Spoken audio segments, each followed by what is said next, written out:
Welcome to Graceful Healing, a podcast to get straight talk about healing and living again. My name is Maureen Lake. I'm a holistic health coach, speaker, author, and thyroid disease fighter. Each week, I'll be bringing you graceful conversations to inspire you to seek new ways to hit the reset button to catapult your health and vitality to new levels. Listen in and open your heart to all the new possibilities. Are you ready? Let's do this.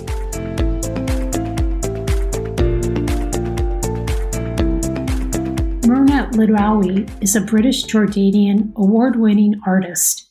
What's amazing about her journey is that she started out in the area of math, teaching physics after attending school in Egypt. Over time, she knew art was calling her. She started out slowly, teaching herself different techniques and discovering her own personal and spiritual path along the way. When Merna decided to get some formal education, her journey started out as a 1-year trial, which turned into 7, and now she has an MFA in art from a magnificent school in England, where she now lives with her husband and children. Listen as Merna explains how art is healing, how it makes the invisible visible, how it allows you to pause from the digital world and listen and see what is always present when you have the ability to open up your eyes. Hello, everybody. I can't wait for you to meet Merna. She is like the most amazing artist that has an incredible story and journey to share with us how she ended up where she is today. How are you today, Merna? I'm very well, Maureen. Thank you. I'm very well. Thank you very much for having me on your podcast today. Oh, I'm excited to have you. And thank you for, I know the time changes can be challenging, and I appreciate the fact that you are flexible with your schedule. Oh, thank you very much. Yeah, it is. It's summer, so it has to go forwards, isn't it? Yes. Are you having nice weather at least? Actually, we are. It's been a lovely couple of days, very, very sunny, and I live by the beach, so I love my walks. Take the dog and go walk on the beach. It's so refreshing. I love that, and the woods as well. We're close to the woods. So it's been lovely, lovely days. Yeah, been nice weather. The sun is out. Spring is on the way. I love spring. Yeah, me too. Oh, it sounds lovely. So lovely.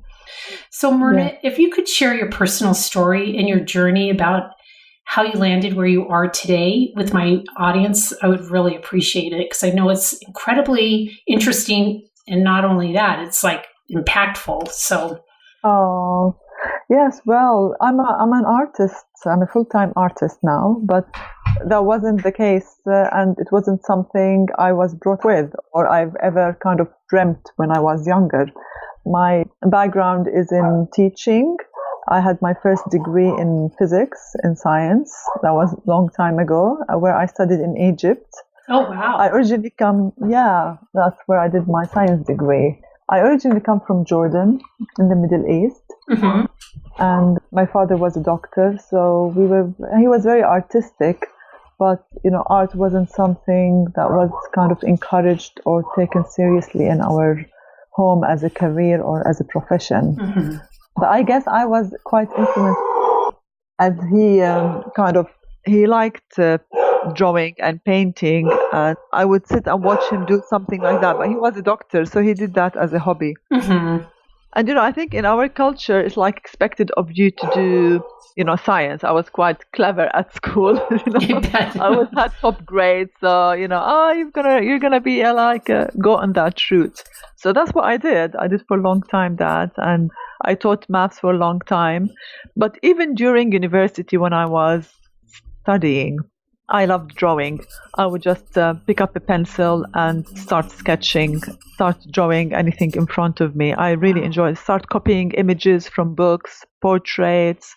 And we were not taught that at school, just to give you a bit of context. Okay? That's what I was wondering, if you had any formal training. No. In school, it was very much geared to science more than arts. We had an art lesson, but it was very, very boring art lesson.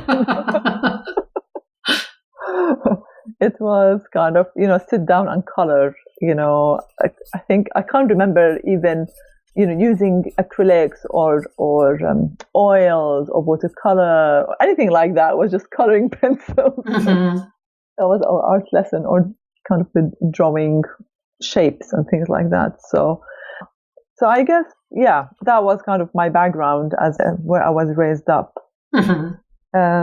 I think my influence with my father had really influenced and instilled in me kind of that curiosity, because he was a great draftsman and loved painting. I could smell the oil paint he used to go and paint, but I never really saw him. So I said, during university, I think when I was 16, I lost my dad. So that was that was a huge kind of a trauma in my life. Oh, I bet. Yeah, it was a very, very difficult time, very, very traumatic time as a teenager to lose her dad. And I went to Egypt to study science in the university there. But I guess, as a teenager, I was a bit depressed as well, because losing my dad, trying to deal with trauma, with loss. And I remember sitting in my room feeling quite lonely and low. And I got a small portrait of Virgin Mary, kind of in the Christian tradition. So I got it out, and I had a pencil and a paper, and I just decided to draw it. I've never done portraits. I've never drawn anything like that. Okay, so it's kind of something in me really kind of was pushing me to go and sit down and try and draw this portrait. And I very remember that moment when I started copying the face. And it was the first time I experienced that, that sense of flow, and you lose time. You have no sense of time. It was a very beautiful feeling. And after I finished, I can't remember how long I spent there. I looked at the portrait I drew. I still have it. I said, oh my goodness, I can draw. Wow. It was such a revelation for me. It's like, where did that come from? It's just like, how did that happen? Nobody taught kind of measurements or how to do shapes or face or how to draw or how to see, and all these things you have in formal education. Yeah, and the fact that it was the Virgin Mary that brought all that out is kind of amazing. It is amazing. And I still have that drawing. And I could sense kind of that peace and that gentleness in her face, and was trying to draw that and express it. And I think since then, I really discovered that there was something in me that I didn't know it was there before, or I didn't connect with that creativity or with that kind of, the deep creative spirit that's in all of us. I just never connected with it. So I loved that that moment. Was really, really a turning moment in my life, to kind of discover that I have something more within me than I could have imagined or thought, especially with what I was going through with the kind of loneliness and depression. And then I found kind of that sense of hope and peace and inner strength through that drawing that I didn't find anywhere else. Wow. Yeah. I think since then I just kept drawing. I used to copy images from books. I remember going back to home to Jordan during like the breaks, and I would just get a pot and a cup and make a small kind of still life, and I would just sit and draw and shade, and kind of I taught myself how to do that. So kind of that was if you fast forward now, kind of 10 years forward, I always had that in me. Even when I came to England here, I got married and had children. I worked as a maths teacher for a long time. But creativity was always there, everything, and even decorating the house or doing something, I was always creative. When I came here to England, and it stayed with me. I remember as well when having the small children, I would watch on TV. There was a program called Watercolor Challenge in England here, and I would switch it on, and I said, this is beautiful. This is like, look at this watercolor, and there was this huge desire. It's like I can't describe it. That's like something call, deep call out of deep, kind of something calling me deep within just to go that way. It's just like I could not resist it. So I just it was like opening a sweet box for a child. That's awesome. So I remember going then and picking up, we were living in London, and going and finding this art shop and entering into that art shop. I think it was my first art shop that I would go, and they had all these amazing colors. And I was like nearly now in my, late 20s by then. And I bought my first watercolor set and would go home, and between the kids sleeping, or I would just leave, not do the washing or do anything, being lazy, and sit down and copy the programs. I would go to the library, get some books. I'm still a keen learner. Lifelong learning is a passion of mine. So I kind of taught myself watercolor as well. Wow. Up until then, were you just using like pencil? Yeah. Wow. Up until then, pencil. Yeah. Was pencil. I didn't know what else tools were there. Didn't know about charcoal or watercolor or acrylic. I didn't know about that. So it was pencil. So when I found watercolor, I painted with watercolor for a long time. I really enjoyed that, the fluidity, and I taught myself color mixing. I remember having a huge journal and sitting down there writing cool colors, warm colors, the mixed colors. So taking books, trying to copy that, until kind of, did that on and off with raising the family and kind of working as well. And then kind of that passion stayed in me until I met a lady, and she's American, and she painted with watercolors, and we would get together once a week and just paint together. It was really, really lovely. Just encourage each other. We would sit down and paint and teach each other, encourage each other. And I did that for a long time until, that kind of passion in me was growing and growing. I said, there should be more. I need to learn more. Yeah. This can't be it. I need to know more. And so I started looking for courses around. I got into a course, and then I said, it was another watercolor. But I said, no, there's something else. There's something else that I need to learn more. So that drove me to go and look for advice. So then I ended up doing my degree, which kind of fell in my lap. Honestly, I wasn't planning to make a degree because I already have a degree, so I wasn't really bothered about another degree. But all I wanted was like a love for learning, understand more about that creativity, about the spirit of our spirit and how we long for that connection. I think with the creativity, the music, say. So I've kind of ended up doing a degree, and it was 5 years, Maureen. Oh, wow.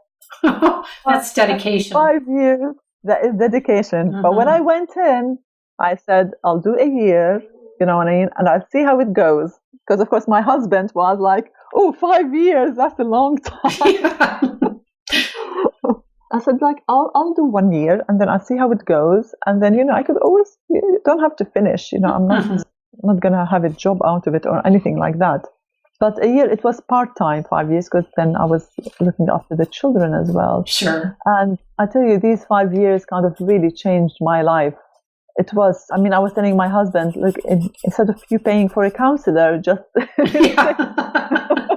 let me do art. Exactly. I'll be a happy woman. I bet it was therapeutic. Very, yes, definitely. Very, very therapeutic. I think the whole process of making art is a very therapeutic, because most of the lessons in life I've learned through making art.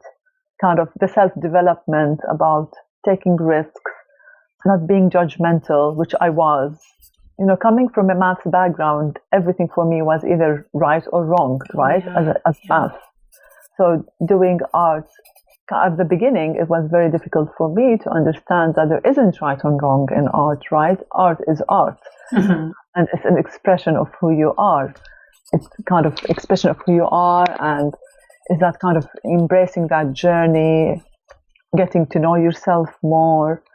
So it's kind of all that therapy that comes from art. So these 5 years were like that, where for me experimenting, discovering, getting in touch with who I am as well as an artist, why I chose that color, not that color, why I like these techniques, not these techniques. And also being with other artists, you see, like, everybody is so individual in the way they express their art. And then when I find myself being attracted to certain techniques, to certain marks, and it was kind of a journey of self-discovery, because I've journaled with that, and that kind of helped me to heal better and to know myself in a deeper way better, and to kind of come in touch of who I am.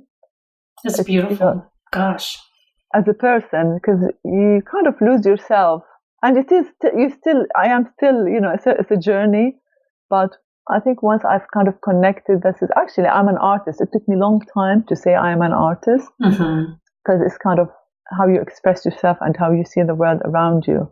Sure. That's fascinating, because, like, I know for myself, there's always the same colors that I'm attracted to. And whether it's in clothes or in a piece of artwork or jewelry, it doesn't really matter. And I often wonder why I'm attracted to those colors. And I mean, you probably, through your self-discovery and stuff with your own self, probably have a deeper understanding of that pull. I'm just guessing. I really have no idea. But that's one thing that's always fascinated me about color, or even in the environment. Certain flowers and things that I'm really drawn to always have the same kind of color family. Interesting. I think it does kind of say something about who we are, because when I was kind of trying to discover my voice as an artist, and that takes a long time, you know, after I've done my 5 years degree, the fourth year, you know, I did my essays, and the fourth year, I started to discover who I am as an artist. I connect back with my roots, kind of with my Orthodox roots, my kind of Middle Eastern roots. And then I was telling my husband, look, I think I need another couple of years. And he was really gracious. And then I did my MFA. Oh, for heaven's sakes. Yeah, 2 years full time. And Maureen, I tell you, these were the 2 years, I think I can say it with my hand on my heart, they were the best 2 years in my life. Oh, wonderful. Gosh. Because they were and that was the most 2 best healing years in my life as well.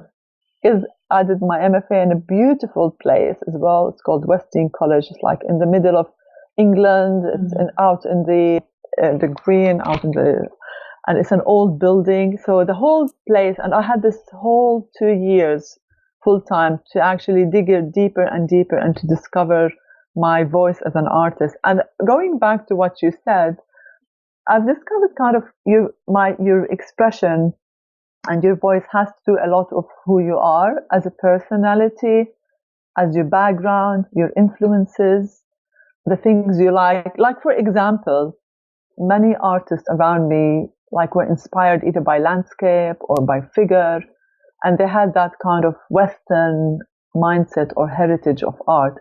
Well, for me, because I came from the East, I always felt like I am, you know, just like, who am I? You know, I wasn't necessarily inspired by, I love the landscape, but it didn't inspire my art, or the figurative didn't inspire my art. So it took me time to see where my inspiration comes from. So you can say so the colors I chose and the techniques I chose and the marks I chose were all part of who I am and part of my spiritual journey, because I'm quite a deep spiritual person with kind of Orthodox faith. So that all connected through my art. It all came out through the art I was expressing. So kind of, it's very interesting, like the colors you're attracted to, or the marks, or I believe, you know, everybody has an authentic voice inside of them and a style that comes out when they express it in an art way. And that's very healing, because I think for me, it connects you to who you are.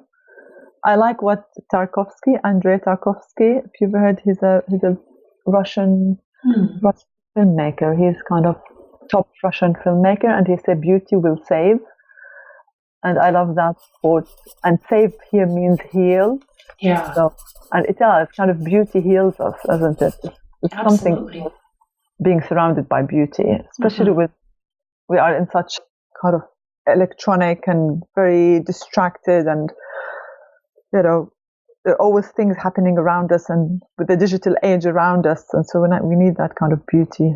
Oh, I'll say, just even going for a walk and, you know, using your iPhone as your camera and just taking time to enjoy what's out there in the environment and have such gratitude for, I don't know, everything around us. That's how, like, I perceive an artist. They see the world the way it really is, where so many of us are so busy and rushing around, we don't even take the time to stop and pause and look at what's around us.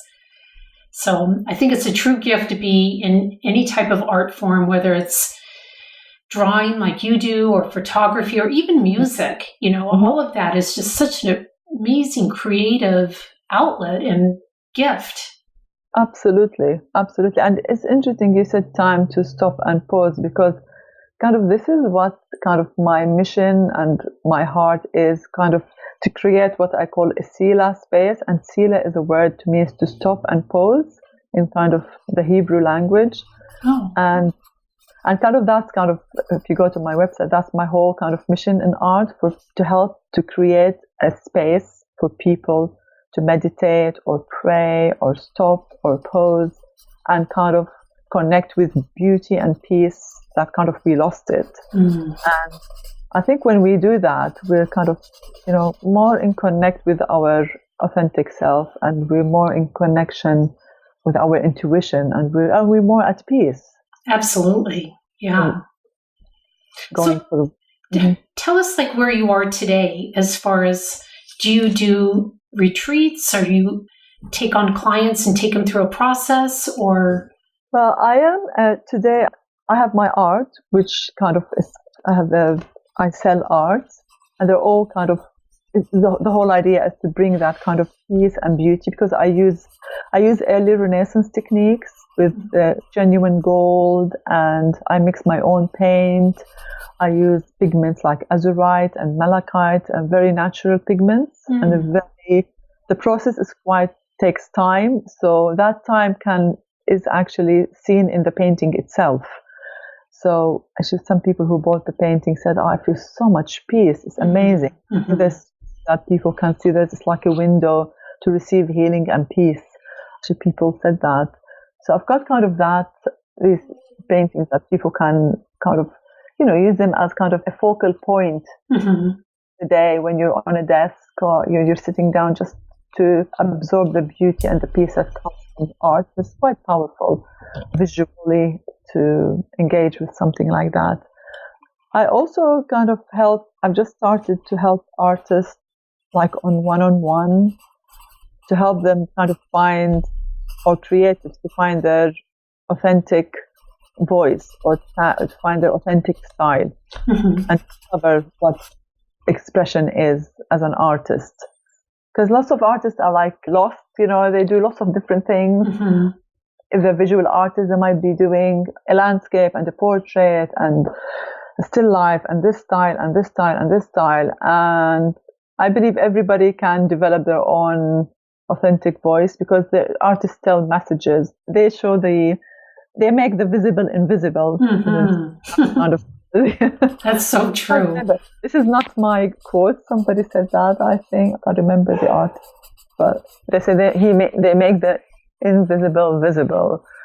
So I help kind of artists and creatives to kind of connect with if they're stuck somewhere and they don't know where to go in their creative journey next. I can help them to kind of find one-to-one to find their next step, or where they want to focus next step on their creative journey, whether they're artists or photographers with me. Oh, I bet that must be huge, because there's nothing worse than to feel so scattered in your thinking and not having that true focus. So yeah, the fact that you can do that for somebody else is amazing. Yeah. It is something I kind of started doing, and I'm building on that.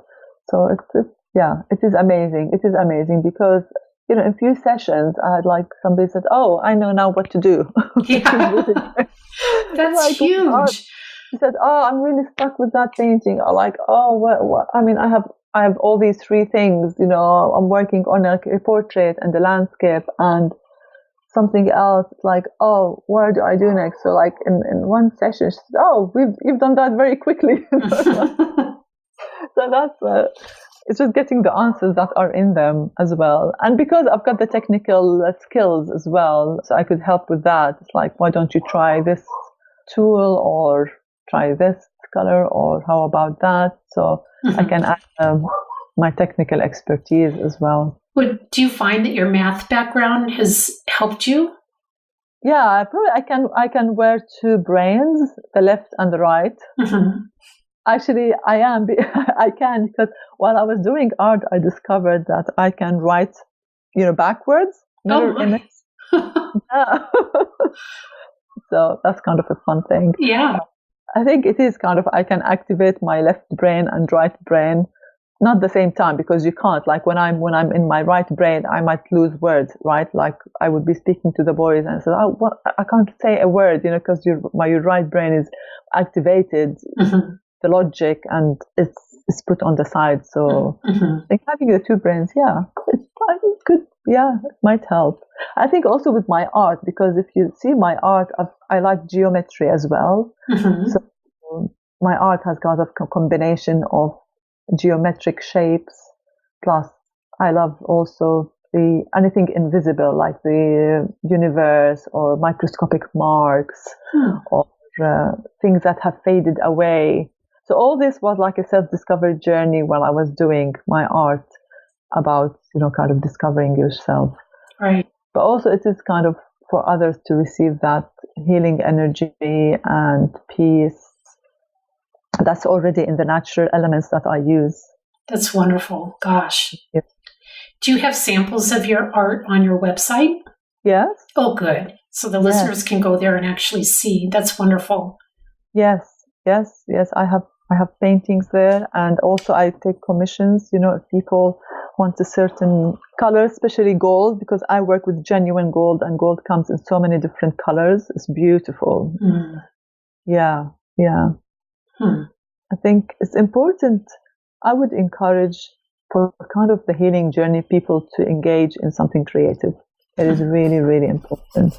And walks are good, but also I found that making something by hand, because we live in such a digital age. I mean, I'm guilty of that. When I spend time in front of my computer, I feel really irritable. Engaging something with your hand and, having that repetitive movements that you do with your hand, whether you're painting or even like cooking or chopping or knitting, or it's very, very healing. I agree. I know I personally love to journal, and I always do it with a pencil because it's harder to push on the paper. And there's just something about that activity and creating something at the end of it that it's like almost like a meditation every time I journal write.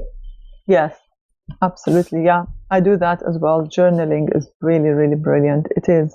And sometimes when you get in the flow, you find that, I don't know if you find that, Maureen, like the pencil is writing before your brain does. Oh, yeah, absolutely. Yeah?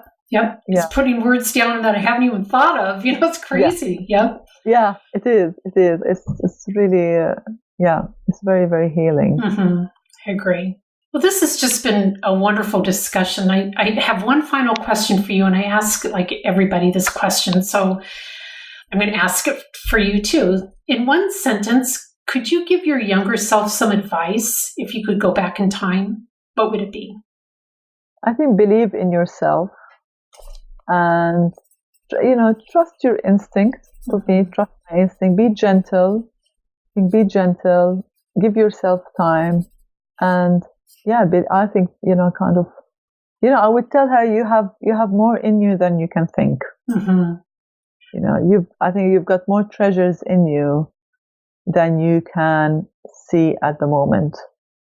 That's beautiful, especially knowing that you came from such a traditional background, that science was something you kind of were expected to go into, and then you were able to like recreate yourself. And now you have this beautiful, unbelievable artistic, not only talent, but business that you can share with others. So I can't wait to go on your website and look at your pictures. Oh, thank you. Yeah, thank you. Yeah, honestly, Maureen, it's like something that, I call it, it's like a calling, more like kind of art called me. Mm-hmm. And you listened. That's what's so amazing. Yeah.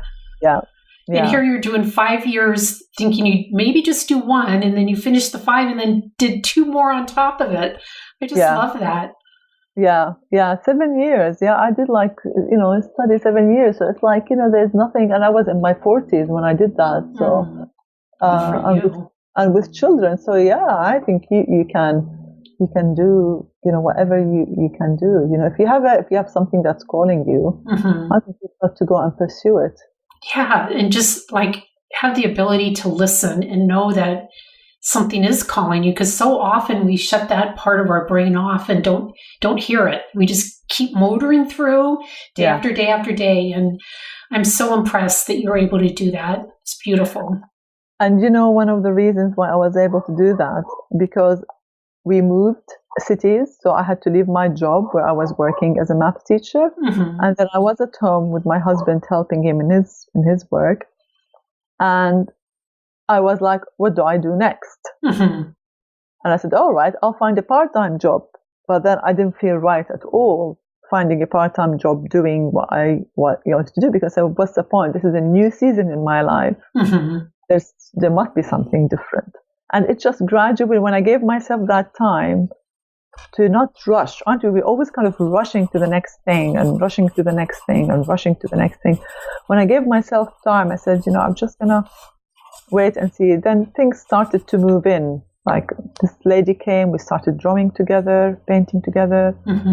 My heart started, moving in, and I started having these passions rise up in me. And so I think giving ourselves time and space, then we can listen to what is calling us.